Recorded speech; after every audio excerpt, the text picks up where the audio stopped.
Hello, and welcome to Stage Screen and In Between with Helen. I'm Helen Proimos. Thank you for tuning in. Today we have a spectacular guest.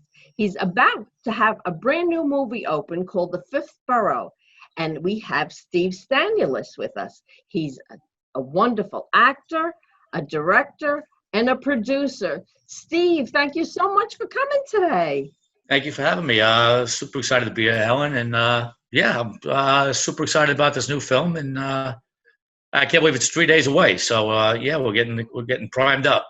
I know, and you're getting a lot of PR, and it really has something to do with health, and it has to do with your daughter that gets ill. And right now, with the pandemic, et cetera, we're dealing with so many health issues. You know, I think it's probably going to hit home on a lot of different levels, right? Sure. Like I said, it's without giving the whole story away.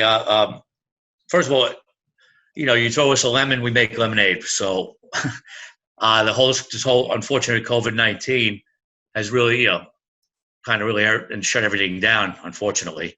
I got 3 kids, young kids, homeschooling, all that stuff is crazy.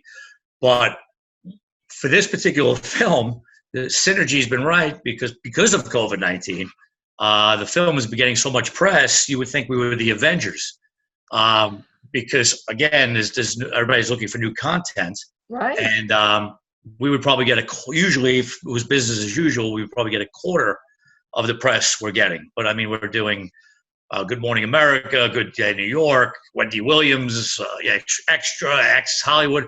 I mean, usually we would get a quarter of that. So, again, we got lemons thrown at us. We made lemonade. And for that, I'm grateful. And again, it's a great cast. Coming from Staten Island, it was brought to my attention that there's a heroin epidemic. Obviously, around the city, there's a big heroin epidemic. But out of all the 5 boroughs, Staten Island is the #1 borough of overdoses, which is crazy because of the amount of people that live on Staten Island compared to Brooklyn, Manhattan, Queens, and the Bronx. Yeah. So that's what kind of inspired this story. And it is basically about Nico. Nico is my character, who used to be in a life of crime. He kind of straightened himself out. His teenage daughter has cancer, and he doesn't have enough money to cover the insurance. So he has to kind of go back to his old ways. And his wife is a sergeant in the NYPD, who's Tara Reid, so he's got to kind of tread lightly. But again, he does it for the right reasons. But it gets too deep in.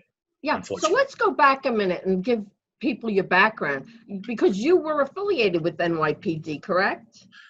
Yeah, I was a police officer for 7 years, and I got injured, and tore my ACLs. I didn't get nothing crazy. I didn't get shot or anything. But again, it's those, with everything going on right now, unfortunately. This whole COVID-19 kind of unified everybody for a while, and to me, doing the acting, producing, directing, dealing with everybody. It's fun, and it's something I'd love to do. But policemen, firemen, EMS, teachers, all these essential workers, doctors, nurses, they're real heroes. And it's unfortunate that this is going on right now. But with the gentleman who just lost his life with all these protests. But it's seeing it now from an outside looking in, it's crazy because there's no excuse for that officer at all. But there's, just in New York City, there's 38,000 cops alone. So one bad one doesn't mean worldwide. Every cop is bad. And again, it's a shame, and it's a shame what we're going through. And hopefully now everybody starts to subside, because now it's getting a little silly, because now people are kind of doing this for other reasons. You know what I mean? If you want to honor somebody. Let me just ask you, you were a writer, you wrote this, didn't you? No, I create a lot of the concepts. I don't write them. I tell the writer. Was it John Bianco?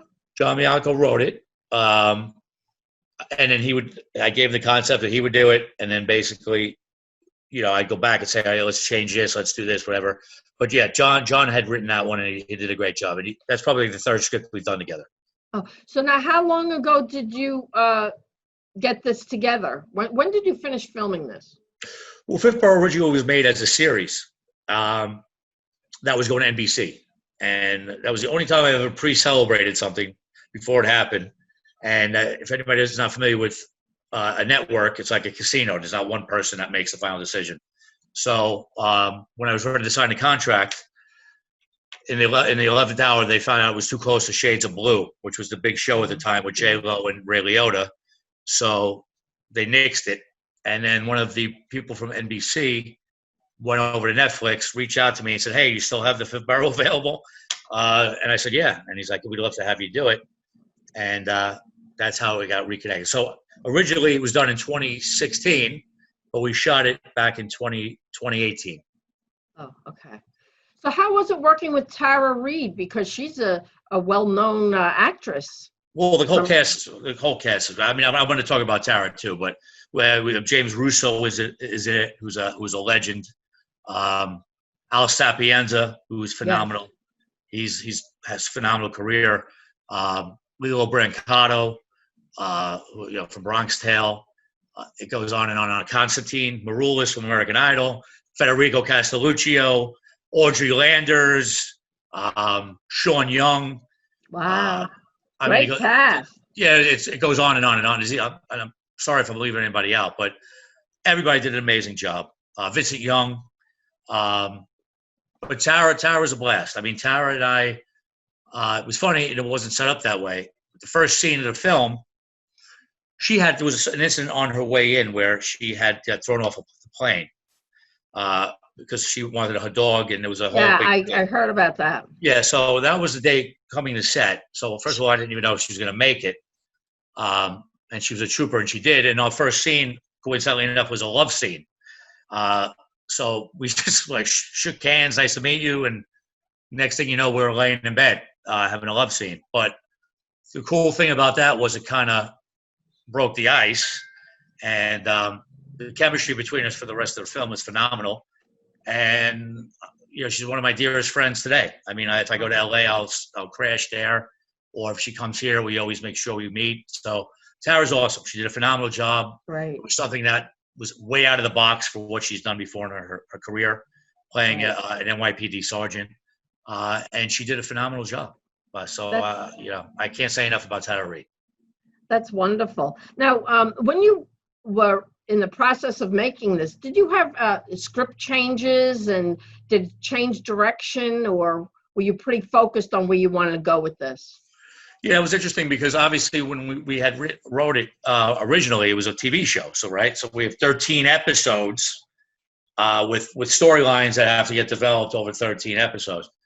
We're going into a feature film. Now we have to get those 13 episodes and bring it down to 90 minutes. So yes, there was a ton of rewrites due to the fact that we had to condense 13 hours of script to 90 minutes. So there was a lot of rewrites. Unfortunately, some great people had to get cut out because they didn't make sense in the film as they would have in a TV structure form. Yeah.